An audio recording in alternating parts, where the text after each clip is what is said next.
श्री शिवलीला अमृत अध्याय दुसरा. हरिण आणि पारधी यांची कथा आहे व शिवरात्रीचे महात्म्य हे या अध्यायामध्ये आलेले आहे. हा अध्याय ऐकल्याने किंवा वाचल्याने नकळत झालेल्या पापापासून, आपल्या चुकापासून आपल्याला मुक्ती मिळते. अध्याय दुसरा. श्री गणेशाय नमः, श्री सरस्वते नमः, श्री गुरुभ्यो नमः, श्री सांब सदाशिवाय नमः. ज्या ठिकाणी शंकराचे स्मरण सदैव होत असते तिथे मुक्ती आहे. त्या सर्वांचे सदैव कल्याणच होते. मोठमोठी संकटे आणि भयंकर अडचणींना त्यांना त्रास होत नाही. त्यांना भुक्ती मुक्ती प्राप्त होतात आणि शाश्वत आनंद मिळतो. या संकेताने किंवा हास्यविनोदाने जरी आपण किंवा इतर कोणत्याही कारणाने शिवस्मरण घडले तरी परिसराचा स्पर्श जसा लोखंडाचे सोने करतो आणि परत त्याचे लोखंड मात्र होत नाही, तसे शिवस्मरण करतात भक्तांचे सदैव कायम स्वरूपी कल्याणच होते. तो भवसागर तरून जातो आणि जसे चुकून जरी अमृत पाषाण केले तरी अमरत्व प्राप्त होते. औषधाचे गुण माहीत नसताना ते प्राशन केले तर ते रोगाचे हरण तो करतो.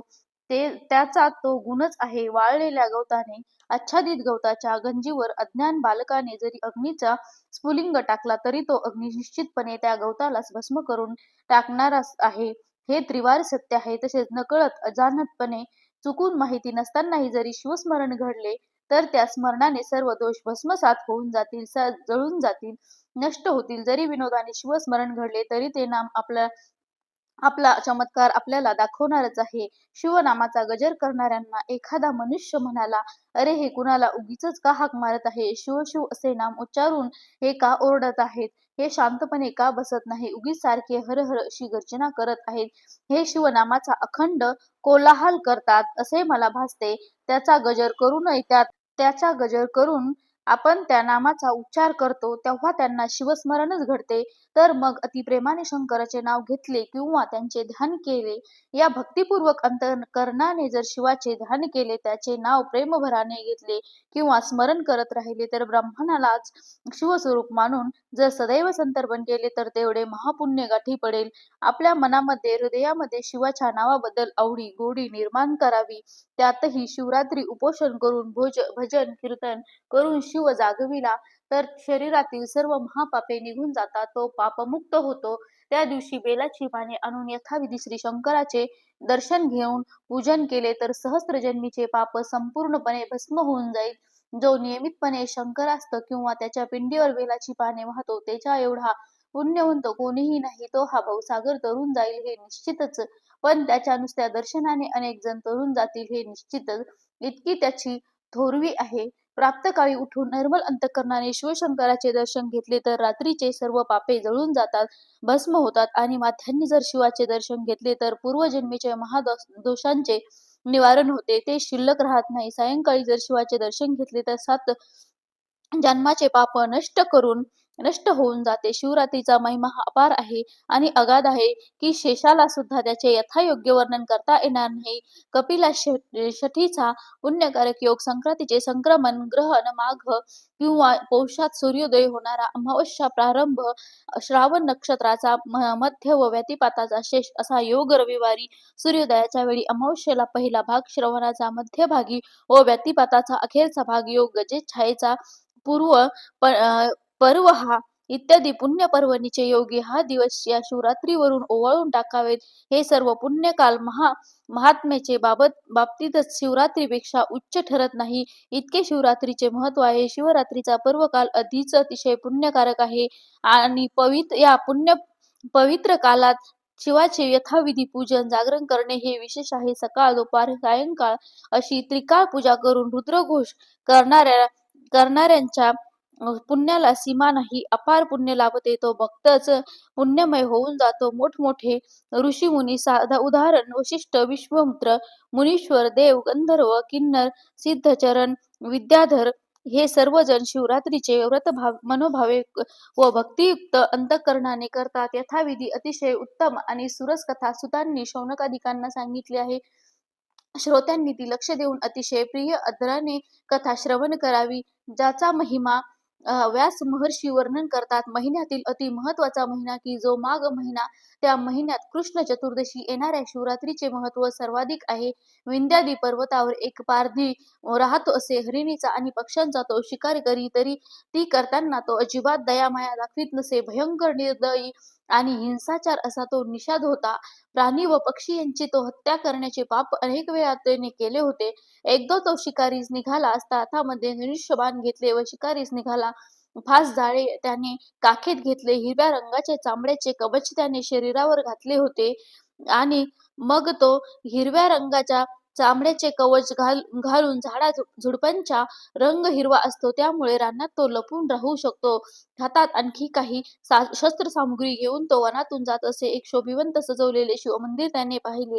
तो शिवरात्रीचा दिवस होता आणि शंकराची यात्रा भरली होती. त्यासाठी आजूबाजूच्या गावातून भक्तगण यात्रेस आले होते. त्याने ते शंकराच्या मंदिराची सजावट केली होती आणि जणू कैलास पर्वतावरच आपण आहोत असे भक्तांना वाटत होते. देवालय जणू चांदीने मढवले आहे असे वाटत होते. त्यामुळे ते शिवमंदिर अतिशय शोभायमान दिसत होते. गगनाला गवसणी घालणारा ध्वज पूर्णपणे फडकत होता आणि रत्नांनी सोन्यांनी मढवलेले कळस तळपत होते. त्याची प्रभा चहूकडे फाकत होती. देवळाच्या मध्यभागी शिवलिंग असून ते मणिमय होते.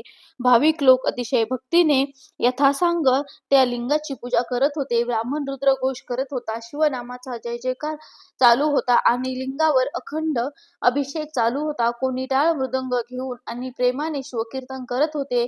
श्रोते ते कीर्तन ऐकून टाळ्या वाजवत होते व मुखाने हर हर शंभू महादेवाचा असा विश्वांचा जय जयकार करत होते. भक्तगण नाना प्रकारची सुगंधी द्रव्य आणि फुले, बेलपत्रे शंकराला अर्पण करत होते.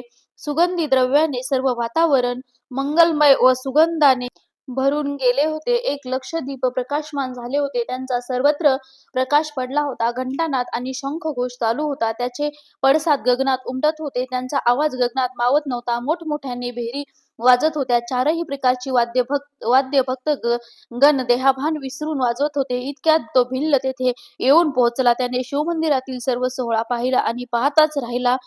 एक क्षण तो तसा स्तब्ध उभा राहिला, कारण तेथे जे काय चालले होते ते त्याच्यासाठी नवीन होते. ते बघून त्याचे डोळे दिपून गेले होते. आज महाशिवरात्री आहे त्याला ठाऊकच नव्हते. तेव्हा स्वतःशीच विनोद करत तो हसून म्हणाला, हे सर्व लोक मूर्ख आहेत का? संपत्तीचा व्यर्थ नासाडी हे लोक इथे का करत आहेत? मंदिरात दगड आहे व बाहेर हा दगडच आहे.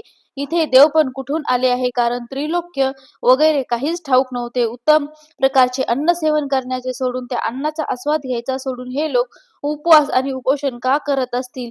अशा प्रकारची कुचेष्टा करून तो भिल्ल वनात निघून गेला. कारण त्याला स्वतःच्या बायका मुलांचे पोट भरण्याची चिंता त्याला पडली होती. आणि अशा प्रकारे मग तो शिकारीसाठी बाहेर पडला. मंदिरातील हर हर महादेवांच्या गर्जना ऐकून त्याला हसू आले आणि तोही विनोदाने शिव हर हर म्हणू लागला. मंदिराला 6 प्रदक्षिणा घातली. तोपर्यंत तो घोर अरण्यात निघून गेला. अरण्यात प्रवेश केला आणि त्याच्या तोंडातून शिव शिव असे तो विनोदाने म्हणतच राहिला. त्याला शिवाचे नाव घेण्याचा नादच लागला. परंतु अज्ञानाने घेतलेल्या व केलेल्या त्या नामस्मरणामुळे त्याचे मोठमोठे दोष निघून गेले होते. आणि मग त्या नामस्मरणामुळे तो वनामध्ये गेला. तो भिल्ल खूप फिरला, परंतु त्याला एकही शिकार काही मिळालीच नव्हती. आणि मग सूर्य हळूहळू अस्ताला चालला. सर्वत्र काळकुट्ट अंधार पसरला. रात्रीने आपले साम्राज्य पसरले. जणू काही ब्रह्मांडरूपी करंड्यामध्ये कोणी काजळच भरले आहे असे वाटावे, किंवा विशाल काळ्या घोंगडीचा मंडपच जणू उभारला आहे असे वाटत होते. ज्या स्त्रीचा पती मृत्यू पावला आहे अशा स्त्रीसारखी ती रात्र भासत होती. चंद्र नसल्यामुळे रात्र विधवा स्त्रीसारखी उदास होती. आणि मग तो तो त्या भरल्या सभेतून पंडित निघून गेल्यावर मूर्ख लोक निष्फळ बडबड करतात, त्याचप्रमाणे सहस्र किरणांनी युक्त असा सूर्य मावळल्यावर चांदण्या जशा टिमटिम करतात, लुकलुक करतात, अशी त्या सभेसारखी ती रात्र वाटत होती. असो रात्री अशी अंधारी दाटली होती आणि तो निषाद इतका वेळ उपाशीच होता. तेव्हा रानात अंधारातून शोधता शोधता त्याला एक सरोवर दिसले. द्रव्य भंडारात जशी संपत्ती शोभून दिसते तशी सरोवरात कुमुदिनी शोभून दिसत होत्या आणि त्या सरोवर सरोवराच्या काठावर एका बेलाचे विस्तीर्ण झाड शोभून दिसत होते. तो बिल्व वृक्ष प्रचंड होता, जणू तो गगनालाच भिडला आहे असे वाटत होते. अशा त्याच्या फांद्या चहूकडे पसरल्या होत्या. योगभ्रष्ट झालेली योगी जशी जमिनीतून हळू मिसळून जातात, तद्वत त्या बेलाच्या झाडाच्या फांद्या जणू आकाशातून जमिनीला येऊन लागल्या आहेत असे वाटत होते. त्यामुळे त्या घनदाट फांद्यामधून सूर्याचे आणि चंद्राचे किरण भूमीपर्यंत पोहोचू शकत नव्हते. शिवालय डोळ्यांनाही दिसत नव्हते. त्यात भयंकर अंधार दाटला होता. तशात तो व्याघ त्या केळच्या झाडावर बसला. धनुष्याला बाण लावून कानापर्यंत ओढून शिकार येताच बाण सोडायचा असे ठरून तो सावजाकडे कानाचे लक्ष ठेवून बसला होता.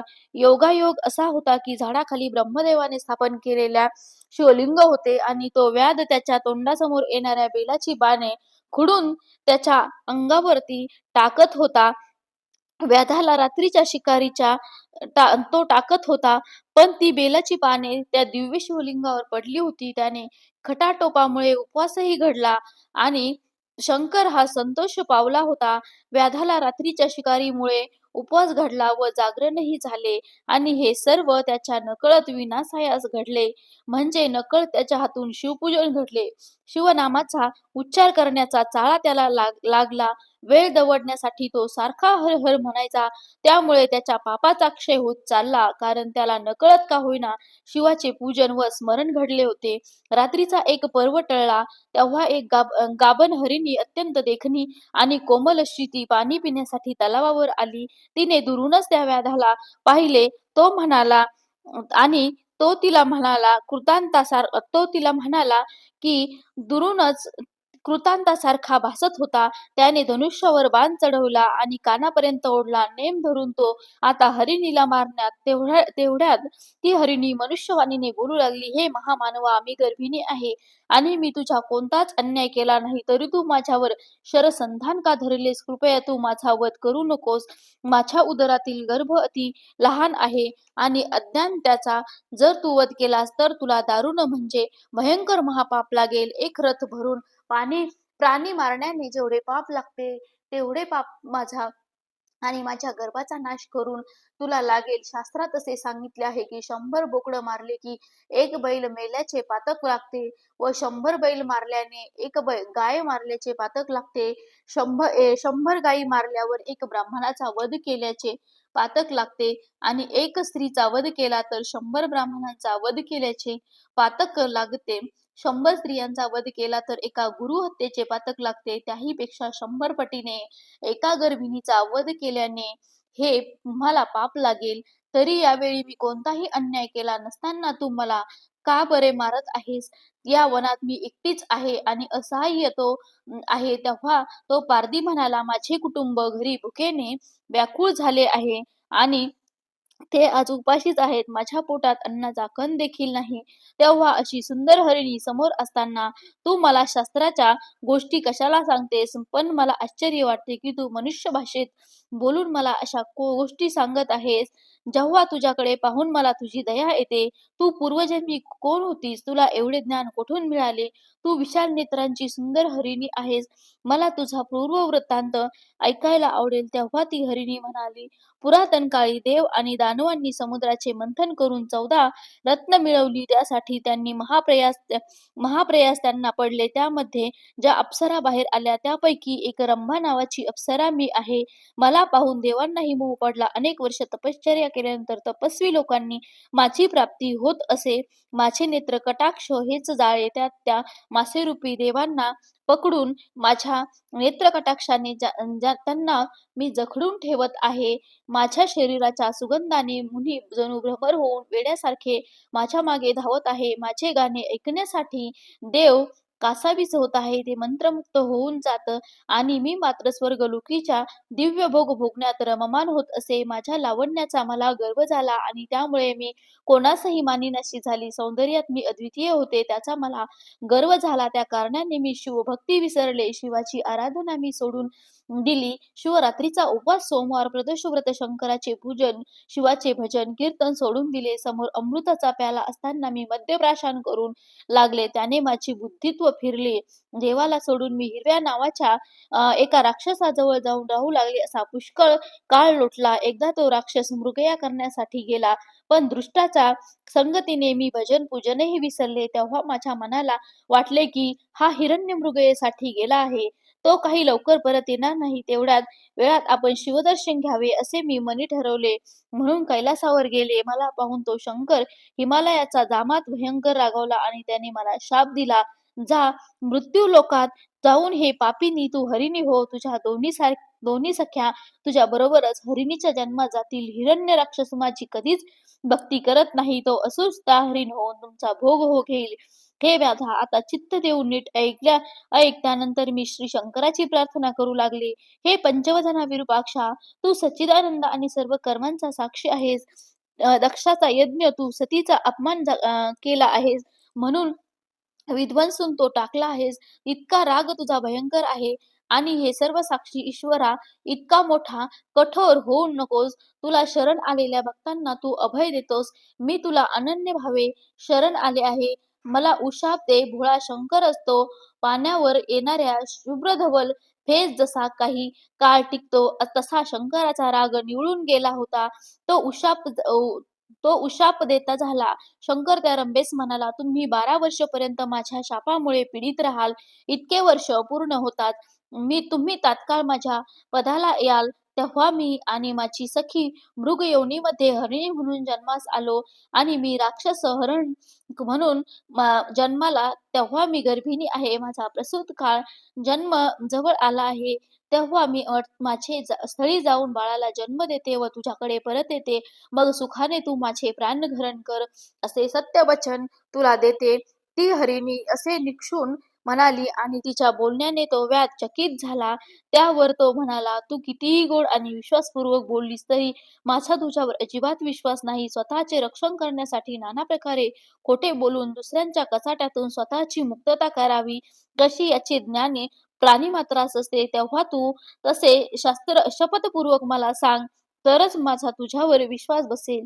मी जर खोटं बोलत असेल तर मला महापाप लागेल. असे म्हणून मी दीनवदन हरिणी शपथ घेते की ते ऐक ऐक ब्राह्मण कुळात जन्माला येऊन जो वेदशास्त्राचे अध्ययन सत्य आणि सुचिता न पाळणारा, संध्या न करणाराचे पातक मला लागेल. वेदांचा विक्री करणारे जे कृतज्ञ आहेत, दुसऱ्याला पीडा देतात, भजन न आवडणारे, दान देणाऱ्यास विघ्न आणणारे, गुरुची निंदा करतात, ऐकणारे, शिव विष्णूंची निंदा करणारे, त्यांचे पाप मनन, ब्राह्मणाला दिलेले दान जे परत हिरावून घेतात, निंदा करणारे, शास्त्रामध्ये भेद करून कलह निर्माण करणारे, निरनिराळे भ्रष्ट मार्ग अवलंबन करणारे, स्वतःचा धर्म सोडून देणारे, त्याचे पाप मला लागेल. हे व्याधा, लोक कोणकोणती पापे करतात, त्यांना कशी फळे मिळतात हे ते मला माहीत आहे. मी कशाला कशाला उगीच खोटे बोलू. तूच ऐक मी काय सांगते. जे देवळात कीर्तन समयी किंवा हरिकथा व पुराण श्रवण करताना विडा खाऊन बसतात, त्यांना कोड येते. जेव्हा देवळासारख्या पवित्र ठिकाणी स्त्री सुखितात किंवा पत्नीचा वियोग घडवून आणतात, ते नपुसक होतात आणि अभागी म्हणून या जगात जन्माला येतात. लोकांची वर्म काढून निंदा करतात, ते कावळ्याच्या जन्माला येतात आणि घाण सेवन करतात. स्वतः जवळ विद्या असून जो शिष्यांना देत नाही, तो पिंगला म्हणून जन्माला येतो. हे ब्राह्मणा, लोक योगदान घेत नाहीत, अनुचित दान घेतात. त्या कारणे यांना गंडमाळा होतात. दुसऱ्याच्या अधिकाराखाली गायी जे पळवून आणतात, ते अल्पायुष्य होतात. जो राजा प्रजेचा छळ करतो, तो वाघ आणि सर्प किंवा सर्प म्हणून जन्माला येतो आणि जो उगीच साधूंचा छळ करंभितो, त्याचा वंश निर्वंश होतो. ज्या स्त्रियाने अट्टहासाने व्रत नेम करतात, नवऱ्याला बनवतात, घरी धनधान्य असून त्यास खाण्यास देत नाही, त्या वटवाघुळाच्या जन्मी जातात. पुरुष कुरूप म्हणून त्याचा त्याग करतील, त्या बालविधवा होतील आणि तेथे ही जी जार कर्म करतील त्यांना वारांगना होतील. ज्या प्रताराची म्हणजे नवऱ्याची निर्भत्सना करतील, त्या दासी किंवा उलटा होतील. जे आपल्या धनाशी द्रोह करतील, ते कुत्र्याच्या जन्माला जातील. लोकांकडून सेवा घेऊन त्याचे वेतन जो देत नाही आणि तो अत्यंत भिकारी होऊन दारोदारी हिंडतो, जो पती पत्नीचे बोलणे ऐकून गुप्तपणे लपून ऐकतो त्याची स्त्री प्रवासात हरवते आणि स्वतःची त्याची अन्नान्न दशा होते. जो दुसऱ्यावर जारण मारण प्रयोग करतात ते भूतपिशाच होतात. यातीला उपवासी ठेवून त्याला त्रास देतात ते जन्मभर दुष्काळाला तोंड देतात. जी स्त्री रजस्वला असते आणि घरात सर्वत्र वावरते बाजूला बसत नाही तिचे पित्र नरकात रक्त पितात आणि खितपत पडतात किंवा त्यांच्या घरी देव व पित्र येत नाही. हे देवापुढे लावलेल्या दिव्यातील तेल जे चोरतात किंवा पळून नेतात ते निपुत्रिक होतात. ज्या स्त्रिया जेवण करताना अन्न चोरून भक्षण करतात त्या मांजरीच्या जन्माला जातात. ब्राह्मणाला कदान्न खायला घालून जे स्वतः षडश अन्नाचे सेवन करतात त्यांचे स्वतःच्याच कर्मामुळे गर्भ गळून पडतात. जो जो आपल्याला तो पुढील जन्मी माकडाच्या जन्मात जातो. सासू सासऱ्यांचा जर सुनांनी छळ केला तर तिची मुले वाचत नाही. तेव्हा ती हरिणी म्हणाली, हे पारध्या, मी परत आले. जर मी तुला दिलेला शब्द अनुसरून परत आले नाही तर सर्व माझ्या माती हे पाप लागोत. मी जर असे खोटे बोलले तर मी शिवपूजेचा अपमान केला असे होईल. अशी निर्धारपूर्वक शपथ तिने घेतल्यावर व्याधाच्या मनात शंका उत्पन्न झाली आणि ते न दाखवता तो त्या हरिणीस म्हणाला, हे हरिणी पतिव्रते, तू आता म्हणालीस त्याप्रमाणे जा आणि तुझे काम आटपून रात्र संपण्याआधीच लवकर ये. जेव्हा ती हरिणी म्हणाली, हे व्याधा, तू पुण्यवंत आणि तू निश्चितच शिवपदाला पोहोचशील. नंतर ती हरिणी जलप्राशन करून आपल्या जागी गेली. इकडे जो व्याध बिल्व वृक्षावर बसला होता तो वेलाची पाने तोडून खाली टाकत होता. ती शिवलिंगावर पडत होती. रात्रीचे 2 प्रहर उलटून गेले. त्या व्याधाने बिल्व दलाने केलेली ही पूजा शिवचरणी रुजू झाली आणि त्याचे 7 जन्मीचे अर्धे पाप जळून भस्मसात झाले होते. सहजपणे उच्चारलेल्या शिवनामामुळे त्याला नामाची गोडी लागली आणि त्या हरिणीच्या तोंडून जे पाप फलाचे निरूपण ऐकले ती शिवरात्र होती. त्या दिवशी नकळत त्याला जागरण घडले. असे घडत असता दुसरी एक हरिणी अकस्मातपणे तेथे पाणी प्यायला आली आणि ती अतिशय तहानलेली होती. तिने त्या व्याधाला पाहिले. तो बाण लावून सज्जस होता. ते पाहून त्वरेने ती हरिणी त्या व्याधाच्या करुणा भकू लागली. ती त्या पारध्यास म्हणाली, हे व्याधा, मी पती मिलनासाठी अत्यंत व्याकुळ झाले आहे. तेव्हा पतीची इच्छा पूर्ण करून मी लगेच तुझ्याकडे परत येते. पण मिलनापूर्वीच तू माझा वध करू नकोस. व्याध मनात आश्चर्य करीत म्हणाला, ही पण शपथ घेऊन जाईल म्हणते. खरोखरच तुमचे जीवन धन्य आहे, कारण तुम्हाला सर्व शास्त्र अर्थासह ठाऊक आहे. आणि ती दुसरी हरिणी म्हणाली, विहिरी, तळे, सरोवर, जो दुराचार मनुष्य देवळे मोडतो, गुरुची निंदा करतो, मद्यपान करतो, दुराचार करतो, ती सर्व पापे माझ्या मस्तकी लागतील. स्वतःला महाक्षत्रिय म्हणवणारा पण रणांगणात पाठ दाखवून पळणारा, दुसऱ्याचे उदर भरण्याचे साधन नाश करणारा, वेदशास्त्रांची निंदा करणारा, संत आणि भक्तांचे द्वेष करणारा, हरिहर त्यांची चरित्रे नाकारणारा, त्यांची पाप मला लागोत. घरात अन्न असून पतीला नाही म्हणणारी, पतीला सोडून दुसऱ्या चोपणारी, ती पापे मला लागतील. पुत्र आणि सून सन्मार्गाने वागवत असताना त्यांचा निष्कारण छळ करणारा कुरूप होऊन पडेल. त्यांनी किती हिंडले तरी भिक्षा मिळत नाही. भाव वैर निर्माण करणारा किंवा आपापसात वैर करणारे तो माशाच्या जन्माला येतात. जे गुरुचे दोष पाहतात त्याची संपत्ती नष्ट होते. येणाऱ्या जाणाऱ्या वाटसरूंची अस्त्रे हिरावून घेतात. ते अति घाणेरडे अशी प्रेतवस्त्र वापरावी त्यांना लागतात. आपण तपस्वी आहो म्हणून जे ढोंग करतात, लोक बनवतात, ते सुखकांच्या जन्मी जातात. जी दासी आपल्या धान्याची सेवा चाकरी करत नाही किंवा टाळाटाळ करते ती मगरीच्या जन्माला जाते. जो स्वतःच्या मुलीची विक्री करतो तो रानातील जंगलातील हिंस्र पशूच्या जन्माला जातो. जी स्त्री पतिसेवा करते तिला जे छळतात, तिला त्रास देतात, त्यांच्या घरादारावरून नांगर फिरतो आणि स्वतःच्या कुळांच्या जन्मजन्मांतरासाठी नाश ओढून घेतात. ब्राह्मणाने जर रसायने विक्र केली तर तो मद्यपी होतो व त्याच्याकडून रस घेणाऱ्यासही मधाची चटक लागते व तो व्यसनी होतो. आणि जो तपस्वी ब्राह्मणाचा अपमान करतो तो ब्रह्मराक्षस होतो. एखाद्याने उपकार केले त्याची आठवण जर नाही ठेवली तर तो कृतज्ञ मानून पूर्वकर्माने जंत व कीटक होतो. श्राद्धाचे जेवण जेवून जो ब्राह्मण स्त्रीशी दिवसा समागम करतो तो कुत्र्याच्या आणि डुकराच्या जन्माला निश्चितपणे जाईल. जो नित्य व्यवहार करतो आणि खोटी साक्ष न भीता देतो त्याचे पूर्वज असत्य साक्ष दिल्यामुळे नरकामध्ये जाऊन पडतात. 2 स्त्रियांनी लग्न करून जो एकाच स्त्रीचे प्रिय ठेवतो तो कुत्र्याच्या शरीरावरील गोचिड म्हणून जन्माला येतो. दुसऱ्याला मिळणारे पाणी जो बंद करतो त्याला मलमूत्र अवरोधाची बाधा होते आणि जो साधुसंतांची अवहेलना करतो त्याचे दात निश्चितपणे लगेच पडून जातात. जो देवळात भोजन करतो तो दुर्बल शरीराचा असा जन्माला पावतो. स्मरण पृथ्वीचे राजाची निंदा जो कोणी करतो त्याची पचनसंस्था बिघडते. ग्रहणाच्या वेळी जो जेवण करतो त्याला पित्त प्रकोप होतो. दुसऱ्याच्यामुळे परदेशात नेऊन विकतो त्याच्या सर्वांगाला कुष्ठ होतो. जी स्त्री गर्भपात करून घेते ती पुढील जन्मी वांझ होते. जो देऊळ पाडून टाकतो त्याची हाडे मोडतात. अपराध केल्याशिवाय जो स्त्रीचा छळ करतो त्याला अर्धांग होतो. जो ब्राह्मणाचे अन्न पळवतो त्याचा वंश कधीही वृद्धी पावत नाही. गुरु, संत, आई वडील यांची जो निर्वंसना करतो तो तोत्राव होतो. बोलताना जो सारखा अडखळत बोलतो तो ब्राह्मणांना सोसाट्याने मारतो. त्याच्या शरीरातून भयंकर कळा येतात. जो संतांबरोबर वाद घालतो तो मोठ्या दाताचा राक्षस होतो. देवालयाच्या आवारातील अश्वत्थ, पिंपळ इत्यादी झाडे जो तोडतो त्याला तोडतो तो पांगळा होतो आणि त्याला कोणीही भिक्षा वाढत नाही. ज्याच्या घरी सुतक आहे अशा माणसाकडे जो जेवण करतो त्याला पोटाचे नाना रोग होतात.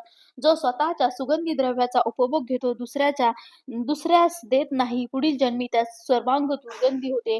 म्हणूनच कर्ज जो फेडीत नाही त्याचा पिता लहानपणीच मृत्यू पावतो. जो पाणी नासतो आणि वृक्षाची सावली तोडून नष्ट करतो त्याला कुठेही जागा मिळत नाही. जो ब्राह्मणाला आशा लावतो आणि त्यांना देतो देतो असं म्हणून कधीच देत नाही तो अन्नाला महाग होऊन दारोदारी हिंडतो. जी स्वतःच्या मुलाचा द्वेष करते व दारिद्र्य माणसाची लग्न मोडते ती स्त्री या जन्मी वंध्या होते. मी खोटं बोलत असेल तर माझे माथी पाप लागेल. जो ब्राह्मणांना जबरदस्तीने बंदिवान करतो सांडशीने चटके दिले जातात. जो हे पवित्र कथा ऐकत नाही जो आई वडिलांना उलट उत्तर देतो तो लुळा होतो.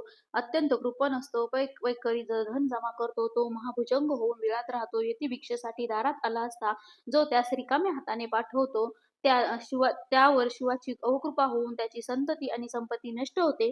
ब्राह्मण जेवायला पानाजवळ बसला होता आहे त्याला उठवून घालून देणाऱ्या महापापीच समजावा असा धर्माचा उपदेश ऐकून पारधी सद्गतीत झाला आणि त्या हरणाला म्हणाला, मी तू पाणी पी आणि आपल्या जागी जाऊन तुझ्या बाळाला दूध पाजून ये. व्याधाचे हे बोलणे ऐकून हरीणी पाणी प्याली आणि लगबगीने घरी गेली. आपल्या पिलाला दूध पाजून तृप्त केलं. मोठी हरून प्रसूत झाली. दुसरीने आपल्या पतीची इच्छा पूर्ण केली. तेव्हा तो मृगराज त्या हरणींना म्हणाला, आपण आपली कार्य पूर्ण केली आहेत आणि आता आपण लगेच पारध्याशी गेले पाहिजे. त्यामुळे हरिणी आपल्या तहान्या बाळाला घेऊन चौघे पारध्यापाशी लगेच आले. त्यावेळी मृग पारध्याला म्हणाला, प्रथम माझा वध कर. आणि हरिणी म्हणाली, हे योग्य नाही. आम्ही पतीच्या आधी मरण पत्करू. तेव्हा तू आम्हाला प्रथम ठार कर. तर त्याची पिल्ले म्हणू लागली, हे पारधी त्या तिघांच्या आधी आमचा वध कर. त्या सर्वांचे ते बोलणे ऐकून पारध्यांचा कंठ दाटून आला व त्याच्या डोळ्यातून अश्रुधारा वाहू लागल्या आणि भरल्या अंतःकरणाने तो त्या हरिणांना वंदन करू लागला. व्याध त्या हरिणांना म्हणाला, हे माझ्या हरिणरूपी कुरूनो, माझे जीवनच तुम्ही धन्य केले. तुमच्या तोंडातून मी शस्त्रांचे निरूपण ऐकले. त्यामुळे माझे पुष्कळ जन्मांतरीचे पाप नाहीसे झाले आणि माझे शरीर पवित्र झाले. आता तुम्हीच माझे माता पिता, तुम्हीच माझे गुरु आणि देव तुम्हीच आहात.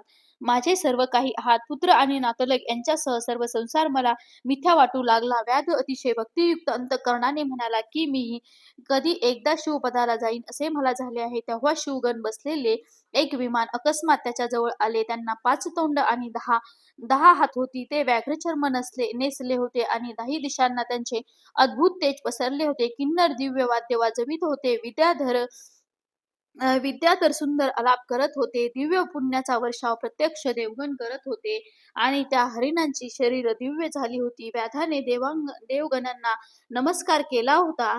नमस्कार घालून तोंडाने जय जय शिव असा हर हर असा जय जयकार केला. तेव्हा त्याचे शरीर दिव्य रूप झाले. लोखंडाचा परिस स्पर्श होता तो दशाभूत होतो आणि दिव्य विमानात बसवतो.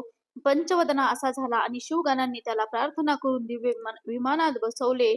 मृगांनाही दिव्य शरीर प्राप्त झाल्याने तेही विमानात बसले. पार्थ्याची स्तुती केली. सर्व देवगण वारंवार वारंवार करू लागले. व्याधाला देवगणांनी शिवाच्या चरणावर घातले. हे तारक मंडळातून हरिणी पाहत होती. आजही ती हरिणी आकाशात चमकताना दिसते आणि सर्वजण ते नित्यही पाहतात. श्रीधर कवी म्हणतात, व्यासांनी जी कथा लिंग पुराणात रसभरीत वाणीने वर्णन केले आहे, ती सज्जन लोकांनी ब्रह्मानंदे पाळून दिवस रात्र ऐकावी. शिवरात्रीचे व्रत महात्म्य आहे हे असे त्याच्या श्रवणाने सर्व पातके नाहीशी होतात. जे ही कथा सावध चित्ताने ऐकतात ते धन्य असतात. धन्य आणि पुण्यवंत होतात. हे शिवलीला अमृत सत्य आहे. श्रोत्यांनी ते अमृत समजून प्राशन करावे. निंदकांना राक्षस वृत्तीच्या लोकांना कुकर्म मानवाला हे अमृत कसे प्राप्त होणार? कैलासनाथ हाच ब्रह्मानंद गुरु आहे. त्याचे पद हेच कमल त्या सुगंधाने आहे. हा श्रीधर कवी रममान होऊन शिवनामामध्ये गुंगून रुंजी घालत आहे. स्कंद पुराणांतर्गत ब्रह्मोत्तर खंडातील शिवलीला अमृत हा ग्रंथ प्रचंड आहे. त्याची सज्जनांनी अखंडपणे श्रवण करावा. असा हा शिवलीला अमृत अध्याय दुसरा हा अतिशय गोड आहे. श्री श्री साम सदा शिवार्पणमस्तु. ओम नमः शिवाय.